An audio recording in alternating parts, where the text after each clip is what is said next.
Have you ever experienced afflictions, vexation, anxiety, sadness, or fear? I mean, who hasn't, right? Have you ever been cheated, oppressed, or just felt completely desperate about life? Well, the text we're looking at today opens with these incredibly heavy, universal questions. It taps right into a fundamental human experience, suffering, and it offers a highly specific, deeply provocative answer as to exactly why we go through all of this. Okay, let's dive into this. Today's explainer focuses on a really fascinating and honestly quite esoteric text by Xusfeng titled Check If You Are Following the Road of Devils. We're going to unpack the unique cosmology and the philosophical logic presented in this source material. Now, whether you view this as a metaphor, theology, or just a harsh critique of modern society, the author constructs this rigid, almost mathematical framework explaining human suffering. We're going to examine exactly how this text defines the world's structure. And just to be clear up front, we're not here to validate these beliefs, but simply to report on and understand the intricate program it describes. So here's a quick roadmap for our explainer today. 1. The Devil's Program. 2. The Law of Opposites. 3. Satan's Cosmic Role. 4. Signs of the Devil's Road. And finally, number 5. The Road to Heaven. Let's jump right into part 1, the Devil's Program and the Trap of Earthly Desires. The foundational premise of this text attempts to explain our constant earthly struggles. It defines the Devil's Program as a massive, systemic trap. According to the author, this program tempts people with the exact things we typically desire. Wealth, fame, power, and comfort. But here's where it gets particularly interesting. The text claims these earthly temptations are intentionally used to lure people into institutions, and it explicitly lists them out: marriage and family, the nation-state, political parties, religion, and businesses. Basically, the author's perspective is that once you're embedded in these societal structures, you're forced to fight for selfish, localized interests, essentially locking you right into the devil's machinery. And this brilliantly illustrates the real-world consequences of this trap according to the text. Once you're caught in this program, human behavior devolves into these chaotic actions.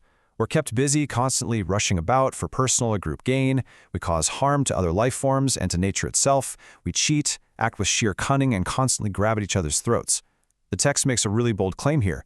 All of this fighting, whether you think you're nobly defending your nation, your religion, or your company, is framed by the author as active participation in the devil's work.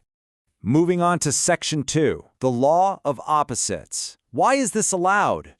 So you might be wondering, if there is a greatest creator, as the text suggests, why is this massive program of suffering and deceit even allowed to exist? Why doesn't a higher power just stop it? Well, the author answers that with the law of opposites. Notice the stark contrast required for this universe to function. The argument is that the universe absolutely requires dramatic, extreme contrasts for life to operate and for the great drama of the universe to be staged. You literally cannot have the superior without the inferior. Bright requires dark, heaven demands hell. And in the natural world, carnivores must exist alongside herbivores.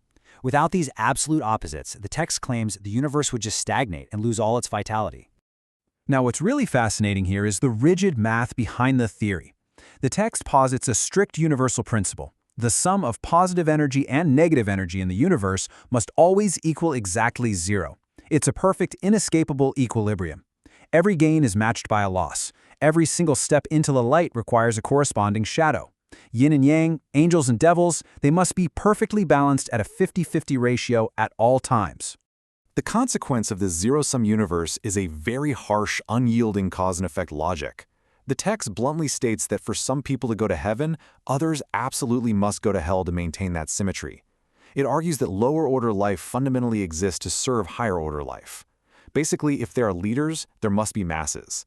If someone is ascending, someone else must be pushed downward. So the devil's program is allowed to exist because it's the very mechanism that ensures the universal scales remain perfectly balanced. Which brings us to Section 3, Satan's Cosmic Role, the Toiling Deity. So, who's actually managing this massive system? I promise you, the text's take is highly unconventional. Satan is not presented as some rebellious enemy, but rather as a cosmic bureaucrat. He's described neutrally as a burdened deity, an archangel, who is just toiling away to maintain that zero-sum balance of universal energy we just talked about. The text actually claims that the devil is performing a necessary cosmic service. It's almost like he's an overworked middle manager, burdened with a terrible reputation, doing the dirty work of pulling life forms into lower spaces and into hell, simply because the physics of the universe demand it. Because of this, the text presents a fascinating paradox. If you follow the devil's road and fall into his institutional traps, Satan isn't going to reward you. In fact, the text claims the devil will look at you and say, "What an ignorant fool you are." He isn't grateful for your service or your loyalty, no way. He's openly mocking you for willingly walking into a trap that leads to your own demotion in the cosmic hierarchy, all while he is literally just clocking in and doing his required job. That leads us into Section 4, Signs of the Devil's Road, the 18-point checklist. So, how do you know if you're actually caught in this trap? Well, the author provides a highly specific diagnostic tool. Notice the heavy focus on material obsession in this first grouping contrasted directly with deceit. On the left, it's all about what you're striving for, rushing to secure wealth, racking your brain for a high position, or fiercely striving for your country or party. And on the right, it's the direct harm caused to others to achieve those goals. Stealing, cheating, bullying, exploiting, breaking promises, and doing secret deeds you hope no one ever discovers. The text directly equates the frantic pursuit of societal status with moral compromise. The second half of the checklist expands this into social, emotional, and even environmental territory. It's not just about stealing physical things anymore. It's about jealousy when others are happy. It's about spreading gossip to ruin harmony, constantly complaining, and controlling others while hiding behind the excuse of love. What is deeply intriguing here is that the author places polluting rivers and the air with chemicals on the exact same moral level as polluting people's minds with pessimistic, negative moods. Both are viewed as toxic, destructive forces that firmly align you with the devil's road. And finally, Section 5, the road to heaven, turning back.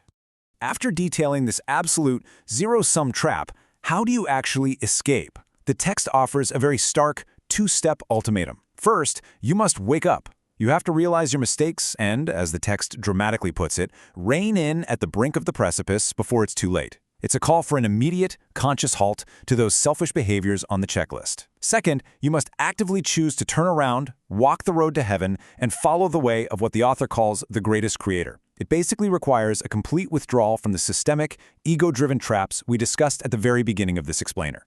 This leaves us with a really profound and challenging question based on this source material.